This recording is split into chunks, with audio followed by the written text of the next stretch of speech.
Welcome into the Holton Ahlers show. Grimesland native / Greenville native, kind of just like me. Dixon William joins the show. Hope you enjoy the show. If not, as always. Holton Ahlers turns, and Holton will take off and run himself. He's at the 40-yard line. Holton Ahlers to the 30. Look at him go. 20, 10, 5. Touchdown, Pirates. There's local politics, bud. It's showtime! And here we go, boys. I'm excited about this one. Someone who's kind of like me stayed home, chose the Pirates, still choosing the Pirates because there's a lot of guys who aren't right now after playing. Dixon, welcome into the show, brother. Yeah, thank you for having me. Glad to be here. Dude, I told you before that I was going to ask you the big question that everyone wants to know. What's happening with the guys right now? Why are guys leaving? Look, hey, we're comfortable around here. Let us know what's going on. Yeah, I think just at the end of the year, guys started realizing, they really just didn't. I don't think they found their home here, and now you got NIL money going around, and it's just a tough time to keep anybody true to the college or the university. Yeah, really. Loyalty's tough now, man. And I'm glad. I tell a lot of people this. I'm glad that I finished when I did, because then we were talking about it before, and you're like, dude, with quarterbacks now, there's like millions of dollars on the line, yeah. And we were talking about the Siobhan Ravel news came out today. He got offered $350K. Dude, I couldn't imagine having to decide between that. So you do think that NIL was part of them leaving, at least with some guys? Yeah, it's out there now, so it makes the decision a lot easier if they do want to leave, because there's money to be made, I guess. No, 100%. What you're obviously one of the better players in the country. You play for one of the better teams in the country and did really, really well. You're a Greenville native. I'm sure that you could enter the portal right now and have tons of offers with money lined up to. What makes you stay home in a situation like that? It's just never been my interest. I've grown up watching every game like probably you did, and it just means a little more to me, and I know that, money's temporary. I'm going to have fun with these guys, and with the hometown fans supporting me, it's just always a great time. There's nothing better, dude, than I talk about it all the time. Like, going to ECU was the best decision I ever made. The second best decision I ever made, sports-wise at least, was staying at ECU. Because, I had offers to leave, and, NIL had started, my fourth year. I stayed 5 years. It started my fourth year, but really only the SEC schools kind of were doing it then, especially with football. And then my fifth year, ECU kind of started. And then last year it was just blew up, and it was crazy. But obviously Team Boneyard's doing a great job, and I wanted to get your opinion on that. How is everything with that going? Is it as smooth as it seems right now with Team Boneyard? Are they doing a good job? What is your opinion on, not just Team Boneyard, but NIL in general? Yeah, it's kind of, we don't really get to see how that works out. And I know we have the 23 club now, which I guess is branched off. Or is the Boneyard before this. So we haven't seen anything from that. So I know they're working probably pretty hard to get that going. So that'll be exciting for a bunch of the returners to kind of get some of that. So you're a country boy. I already know this. So you just said you got off the boat, man. You got to be you're being from Grimesland. You got to be a little bit, and people just don't understand. You were saying before that it says Greenville, but you're really from Grimesland. Yeah, dude, I lived through that. Literally my entire career. I love Greenville. Grimesland is Greenville. It's just country Greenville. That's what I tell people all the time. Just talk about your recruitment. I remember my recruitment. Obviously, you're a big-time recruit, and I remember me getting recruited from other schools outside of ECU, just like you just said, growing up watching ECU, idolizing people, and then you're like, oh, crap, I have the ability to actually play here. But then also you have the ability to go play for these other big-name schools. How much of it was you locking in on ECU early on, or how much of it was, I'm going to give everyone an equal shot and make them kind of earn my recruitment? Yeah, so I had kind of an interesting one just because COVID was right around, I think it was right after I'd committed. So visits weren't really a thing right around that time, because you were just talking to schools early in my process. They were talking about getting me out there, and then COVID comes around, so that's not a thing. And really I was ECU was my first offer. I was talking to Virginia, I think, at the time, or Virginia and ECU. And then as soon as ECU offered me, I went with it. I don't know. It felt right.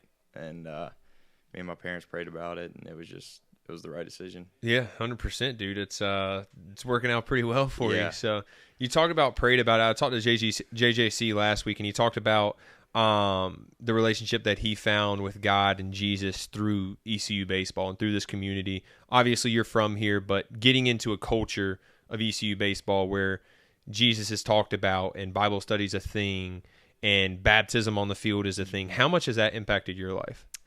It's been unreal this year, especially because we had guys like Carter Cunningham, and I grew up going to church every single Sunday, and this is what we kind of talk about with when we read the Coaching Third book, and like we kind of give our story. And all I said was I grew up going to church every Sunday, but I never really, found that relationship for myself. It was like, oh, I got to go to church today. And now it's like seeing other guys my age relate to it, and it works in their life, and it's worked in my life now. It's been like I want to open my Bible and read it every night and go to church and those things. It's not something that technically I just have to do every Sunday. Yeah, and that's I said the same thing last week. There's no better culture you can build than around Jesus, and like that, especially, man, in sports where like you can get in your head so quickly, and baseball is like 80% mental. It feels like, especially at this level where little minor details matter.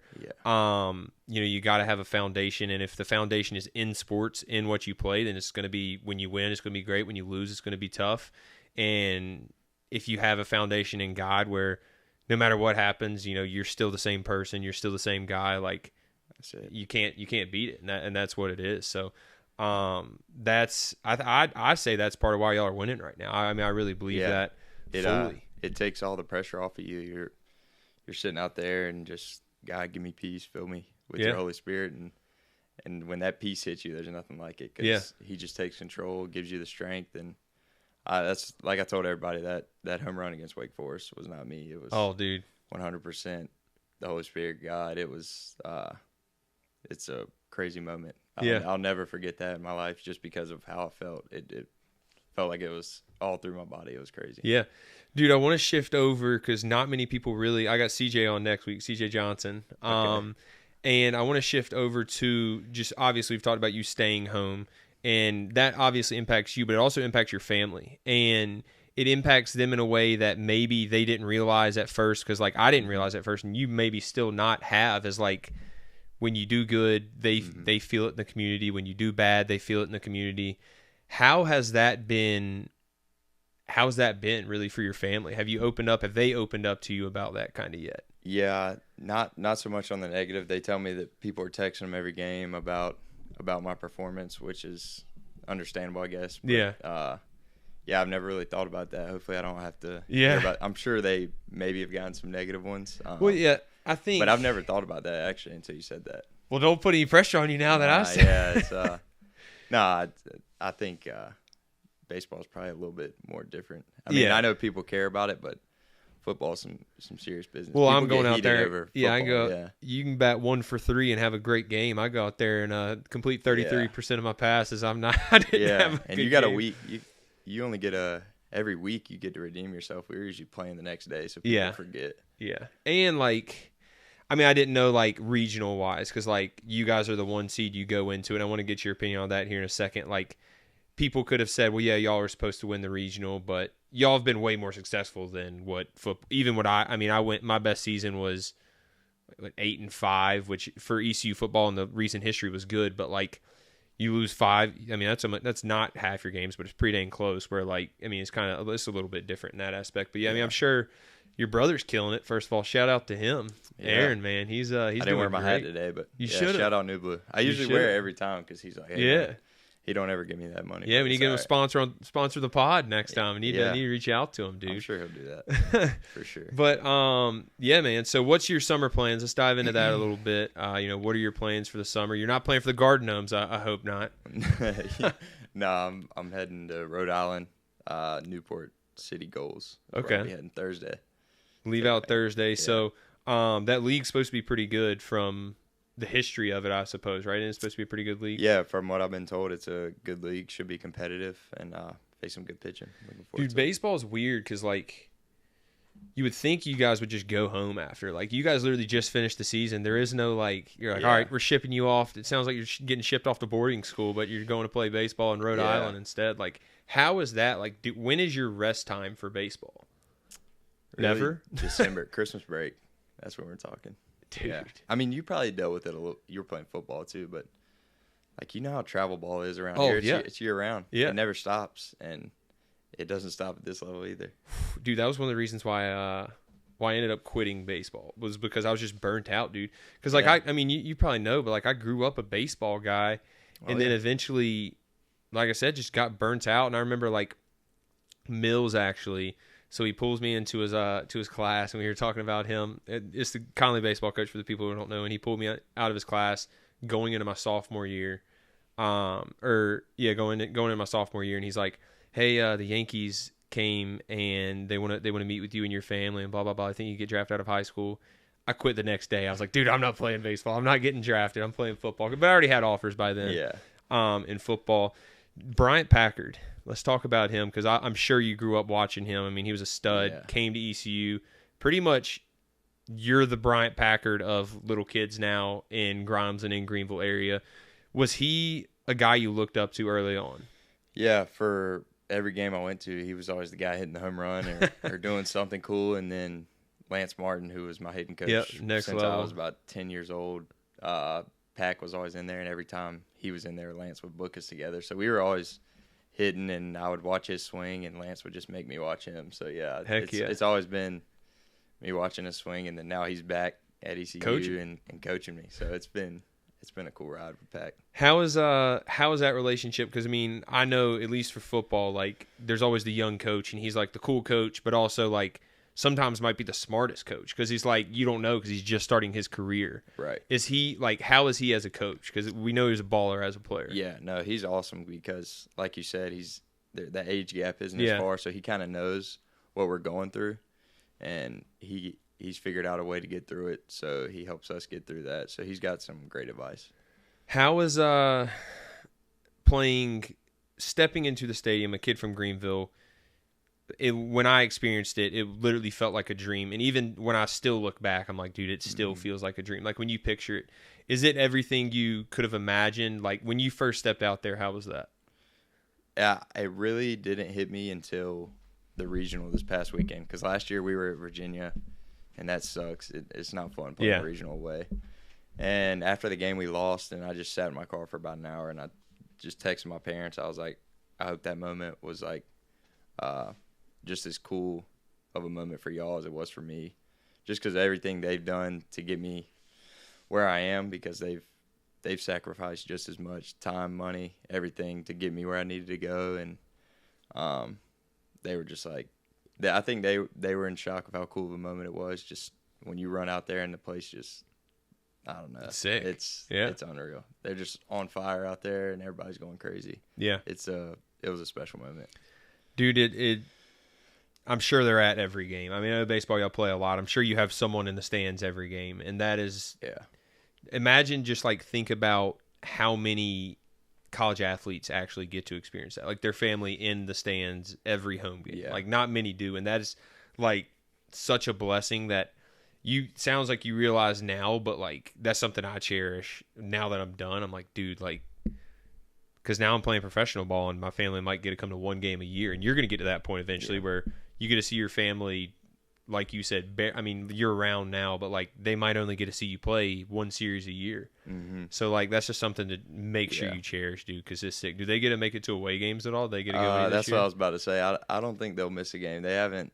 Really? Both of my parents have been at every single game. Even last year when I wasn't playing, they were at every single away game. So they don't miss a beat. They love it, and I'm very blessed to have that. And sometimes I don't realize it I think they too don't realize it at times, because I go out. We have like a set date where we eat in town in Greenville. Like Thursday nights we'll have a family night, and then when we go on the road, everybody else is going to eat with their parents, and I'm kind of like, I think I want to hang out with the guys because I'm hanging out with my parents a good amount too. So It is different because you have to balance. I have to balance hanging out with my friends from Greenville, my teammates, and then my family as well. So that's kind of the balance that where if I was somewhere else, I would just have to hang out with my teammates, and I could really create those relationships. Well, that is something that I want to get into that I've spoken about on this show before, and you kind of just started the conversation for me.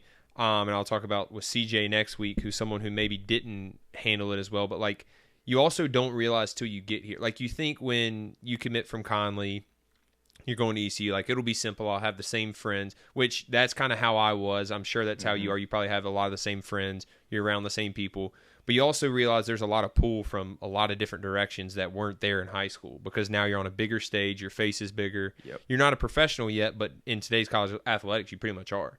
And in Greenville, ECU is Greenville. So, I mean, no matter where you make it professional other than probably the highest stage, which is MLB, like, you're the guy here in town now. Like, how has that been, like, managing? You talked about that aspect, but also, like, not just your family, but friends and, like, people popping out of nowhere because you're bigger now. You're the face of the town now. Like, how has that been?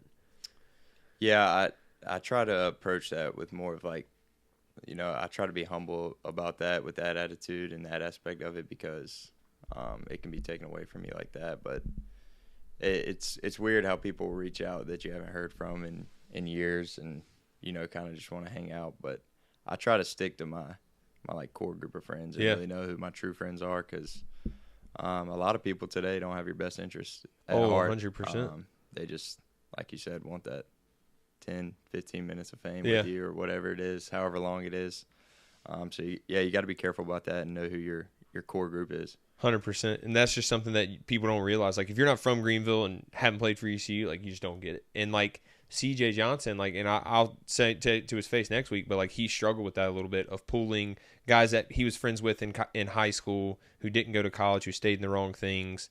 He kept hanging out with in college, and that is tough because your level goes higher when you come to ECU, but your friends' level has to come higher too, or you got to get rid of them, and that's the sad truth like it is. But I'm sure, like you said, you got a good family, and the friends is huge. And people say all the time, like, you are who you're around. Like, look at high school, like us staying home. If you got good friends in high school, then you'll be fine in college if you stick with them.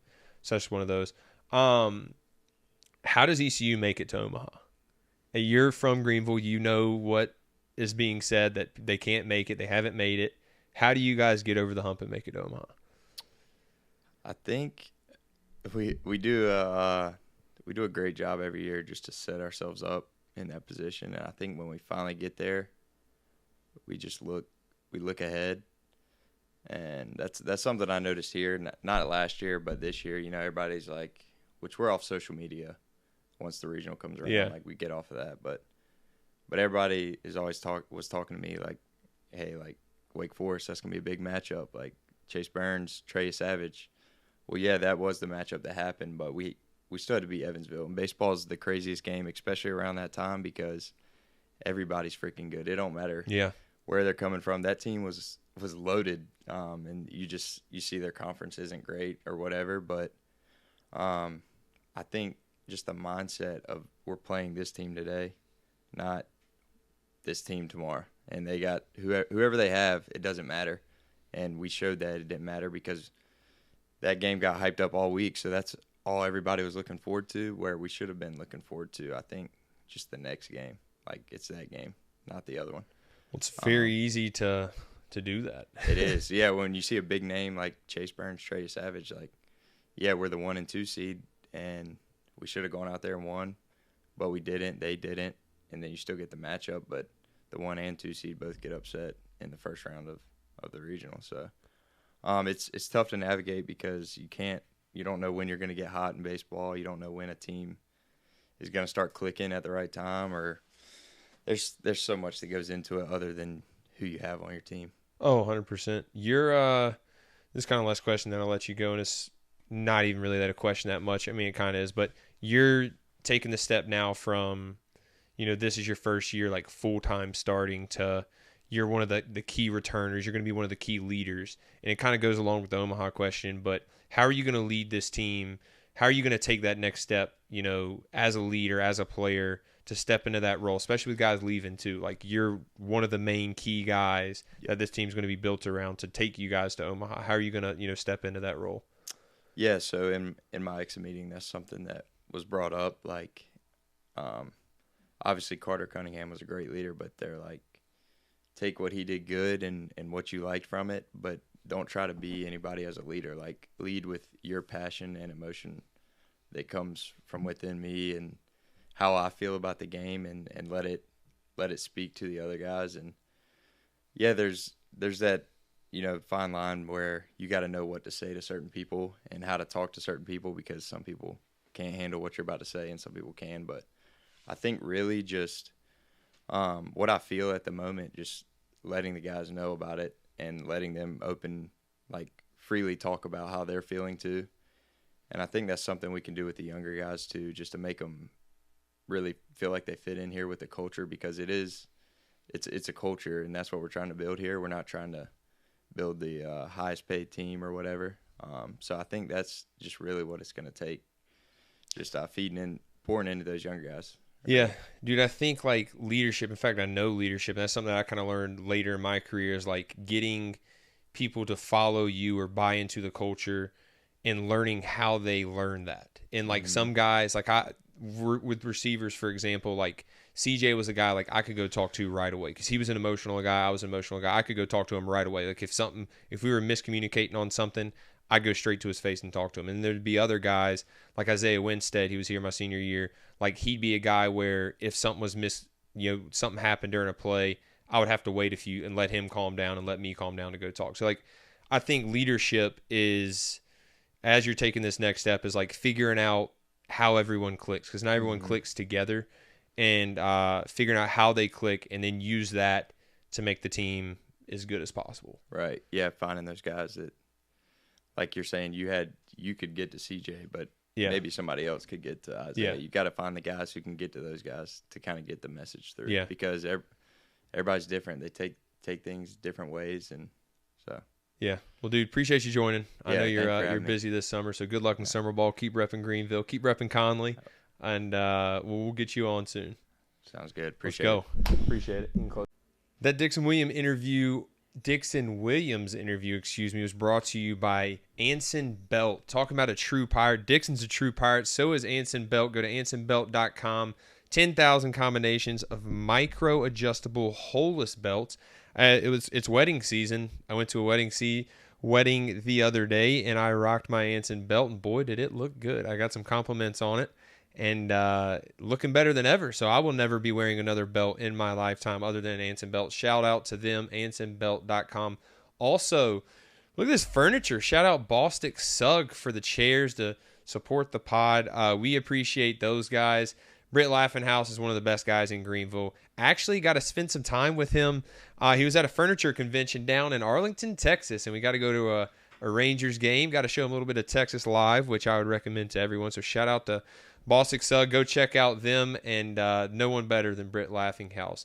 So I tweeted out, now that Dixon's out of here, baseball season, at least for ECU baseball, is over. The College World Series going, and a former ECU Pirate, Alec Makaramich, is going. Obviously, he was one of the surprising portal entries last year.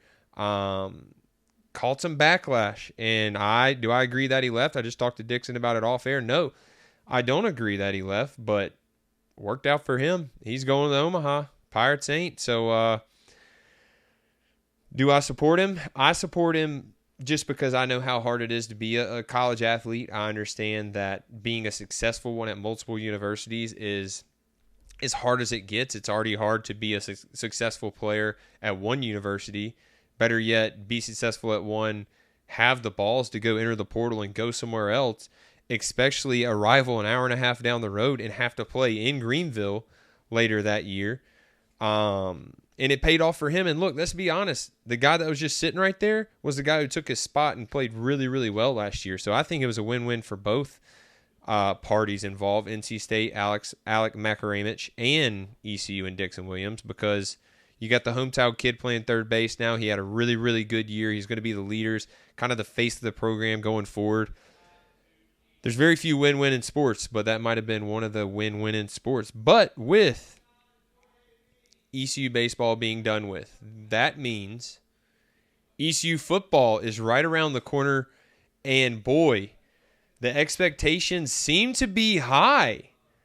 We tweeted out today at Ahlers show, with baseball season officially being over for the Pirates, what do you consider a successful season next year for ECU football? Let's not take for granted we won 2 games last year. I'll give you my take here in a second. Dan says 8+ wins. Bobby Hayes comments and says, with this year's schedule, the strong defense and what has to be improved offense needs 7 or 8 wins. I like that take, Bobby Hayes. Taylor Matthew Ward, Shankcraft_ENC says on X, 9+ wins. Then he comments, not adjusting expectations now because of a bad year. Respect, buddy. Because we don't need to, we're not settling. That's what ECU's not going to settle. And then Scott Mueller, shout out to Clean Eats, says 7 to 8 wins, but 4 blowouts and 3 shutouts. We need offense to hum. 3 shutouts, Scott? You're a good buddy of mine. We need to get some Clean Eats stuff going on the show here, but 3 shutouts. Defense balled last year, but 3 shutouts is going to be impressive. I will say, though, this schedule, I've said it on this show before, this schedule is the worst schedule in ECU football history, the weakest schedule in ECU football history. We have 0 Power 5 opponents for the first time in over 40 years. We do play App State. We do play Liberty, but they're not Power 5. How do we feel about that? I wouldn't like it, but we won 2 games last year, so I like it. I'm not going to say I like it. Take that back. I don't like it. But I think if there's ever a time in ECU football history that we don't play a Power 5 school, this year's a pretty good one. This coming up year's a pretty good one. 12-team playoff coming to it. Power 4, really Power 2's coming in. Big Ten's got just about everyone. Them in the SEC. ACC's hanging on by threads. What do the fans think? They're saying the lowest in that poll right there was 7 wins. I sure hope so. Someone said 9+. 9+ wins for ECU football next year. Are you kidding me? That would be freaking sweet, I tell you. The 9-team playoff, the Americans got a spot. Or 12-team playoff, excuse me. The Americans got a spot. You make it and you win the conference championship. You don't need... Look, the 12-team playoff gives the little guy a chance. It gives the little guy a chance to actually make it. Because there's going to be... Whoever wins the American should, I would assume, get an automatic bid in the 12-team playoff. The American has consistently been the best conference in football, although I've said multiple times on the show, I think the Sun Belt is slowly creeping up. JMU looked real good last year. They lost that quarterback. They lost their coach. They got things moving in the right direction over there in Harrisonburg. Is there a chance that the Sun Belt surpasses the American in football at least? Yes, I think there is. They have local rivalries, whereas ECU has to travel to Rice to play in front of 12 people. JMU gets to go to Marshall, close by. JMU gets to go to App State, Coastal, all those good schools. Hey, we get to go to Charlotte. Charlotte Stadium fits 15,000 people. Look, I'm excited for it, but I'd much rather go to App State for a conference game. I'd much rather go to JMU for a conference game. But hey, I'll take Charlotte. We somehow lost to them last year. We better figure that one out. But yeah, I'm excited. I don't sound like it right now. I sound like I'm ranting, but I think we have a chance. I do think we have a chance. I think our defense is extremely talented. But I do think the defense, I don't want to say falls off, but I think numerically, and statistically, I think we'll be a little bit worse this year. But I'm going to give my reasons here for a second. First reason, you lose key contributors. Jeremy Lewis is in the NFL right now. He's going to be in an NFL camp. A great DN. Jack Powers, co-host of the show, one of the walk-ons, is a great leader, great special teams guy, and brought a ton of energy to that defense. Taylor Jackson, hey, you want to talk about Liberty? Taylor Jackson is at Liberty right now. He's going to be starting linebacker versus the Pirates this year. You lost pieces. But that's not the reason why I think the defense will fall off a little bit. And I'm not saying they're going to be a bad defense. I still think they'll probably be a top defense in this conference. I think they're going to fall off because this offense, we're actually going to have a legit offense this year. We're going to move the ball. We're going to play up-tempo. But that is also living on a two-edged sword. You have an up-tempo offense, you're going to score quick or you're going to punt quick. Hopefully score for the Pirates, but there's going to be times when we punt 3 and out quick, and it ain't no normal 3 and out. When Donnie K was here, that 3 and out's going to be quick. 1, 2, 3 off the field. Hopefully, there's also going to be times where you have long drives, but in this offense, I'm just telling you, this offense is quick. Lincoln Riley type. You guys have seen it up in close and personal. Shoot, I have too, and I'm pumped for it.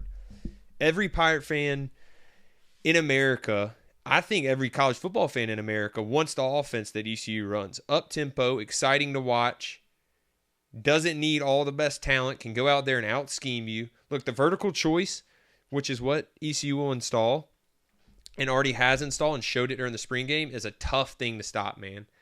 It's so complex. Guys, teams can't, whatever coverage you face in the vertical choice offense, there's always an answer. There will always be an answer. We will always be one step ahead in this offense if we run it correctly, if we coach it correctly, which I have all the belief in the world that we will. John David Baker, which we're going to get on the show here soon before the season, I believe is a rising star in this profession. From what I've heard, from the guys I've talked to, even from Coach Houston himself, this dude's going to be a stud. I can't wait to see it. I'm excited. Expectation-wise, I hope we get to 7 wins. I just know that it is tough to go from 2 wins to even making a bowl game. But, like I said, schedule-friendly, we got a bad conference. We play in a bad conference with not that great of teams, and we have a weaker non-conference schedule. So I'm for it. I think the Pirates will win 7+ games. I think they may even scratch 8. It also wouldn't surprise me if the Pirates go and make a run for the conference championship. No, I'm not going to say we're going to be undefeated, but I do think there's only about 4 teams in the conference that can win it, and I think ECU is one of them. Just get us in the game. Get us in the championship game. Let ECU fans show up. We have the best fans in the conference, and they will show up. They showed up last year. We won 2 games. Let them show up. Conference championship game. Whoever we play. Let us play Memphis. I promise you we have better fans in Memphis, and we will show up more and louder in the championship game. Get us that one with a playoff spot on the line, please. That game wouldn't even be close. Just purely off of adrenaline and being a fan. Before I get this next segment, I want to shout out Worth Chiropractic. Call 1-800-BACK-DOC to get your consult. And they're actually doing a deal right now on the Arlington new location for $29. New customer consult is $29. They will come in. They will look at you and get you right for $29. Excuse me. So check out Worth Chiropractic, 1-800-BACK-DOC. 2 locations on Arlington Boulevard. I've said it before. They kept me on the field when I was there. Check out Worth Chiropractic, 1-800-BACK-DOC. NBA Finals is starting, or is started. Looks like the Celtics are going to run away with it. Can Luka and Kyrie bring some magic when they go to Dallas? I think so. I know how electric Dallas is going to be. Dirk's going to be there. Anytime he's in the building, Dallas erupts. I've seen it up close and personal. Luka seemed to be taking the next step in his career. Kyrie seemed to be taking on that vet role in that locker room. And when he was leaving the I almost said field there. When he was leaving the court in Boston, he was video signaling Game 5 to fans. So he plans on being back there. He doesn't plan on being swept. But I don't think it's a good thing that he was signaling Game 5 to the fans. That means the sweep is even in his head. I had to do the math when he was sitting there signaling it. I'm thinking, what's he signaling it for? It's because he thinks the fans were thinking that they were going to get swept in 2 games and the next 2 games in Dallas. It's already creeping in his head, and he's the leader of that team. Might be creeping in the other guy's head. Luka looks exhausted after going for a triple-double in Game 2. He needs some help. Kyrie can signal Game 5 all he wants to, but he's got to score more than 18 points for them to get there. We'll see how that ends up. Boston looks like they're a clear-cut favorite for the next few years, but Denver looked like that last year, didn't make the finals, but Tatum took the next step. They've surrounded Tatum and Jaylen Brown with the perfect role players, and that's how you win nowadays. The 3-star teams do not win anymore. You look at, there was a good 5-10 years there where LeBron started it with Chris Bosh and D Wade, and they were the next guys up. That's how you win. You get 3 stars and fill them out with whatever you can, with whatever people you can put around them. It doesn't work anymore. You gotta pay 1 or 2 guys and get guys around them. That's what I hope the Knicks are doing right now. I really hope that's what the Knicks are doing right now. I want to shout out Wayne Hardy Law, 1-800-INJURED. If you've been in a car accident or just need a lawyer, Big Wayne and his team will treat you like family. That's what you need in a lawyer. I've said it once, I'll say it again. There's no better people in Greenville than Wayne Hardy Law. They will get you right. They will win your case, get you paid, and treat you like family. That's the Wayne Hardy difference. Check them out. Also, I want to give a shout out to Mattamuskeet Goose Club. Some of the coolest, freshest gear in the game. Even saw this week they released some fashion business shoes, but also keeping it classy with the southern feel. Check out Mattamuskeet Goose Club. It's my first show going just solo. It was fun though. I had Dixon on, and then from there all the walk-ons right now are Jackson, Denver, getting his job. We're going to get him on soon. Drew's at Catawba playing free safety for the Indians? I think that's what they called him, was the Indians. And then Caden's in Vegas for work right now, so riding solo. So hope you enjoyed the show. Any guest in the future that you want, look, this is the People Show. Any guest you want to hear. Speaking of that, next week, CJ Johnson is going to sit in that seat right next to me. And we're going to talk about some stories that you guys had no clue about. Look, he went through a lot in his career, from being suspended, from first of all, being the hometown kid coming here with me, balling out his freshman year, looking like a next NFL draft pick, looking like the next big NFL receiver, which he did fulfill, but there were some bumps along the road. He got suspended. We're going to talk about that, why he got suspended, how he got back on the team. I have a story next week about me and him sitting in front of the team, in front of the offense. I have some stories about me talking to Coach Houston when CJ was very close to being cut from the team. Now looking back, he's doing great. He's doing great in his life. Just bought a car. First one in his family to buy a car. Moving to Charlotte. We're trying to get him before he does. Just got a job. He's killing it. And we're gonna get all that next week. Hope you enjoyed the show. If not, I'm sorry. See you next week.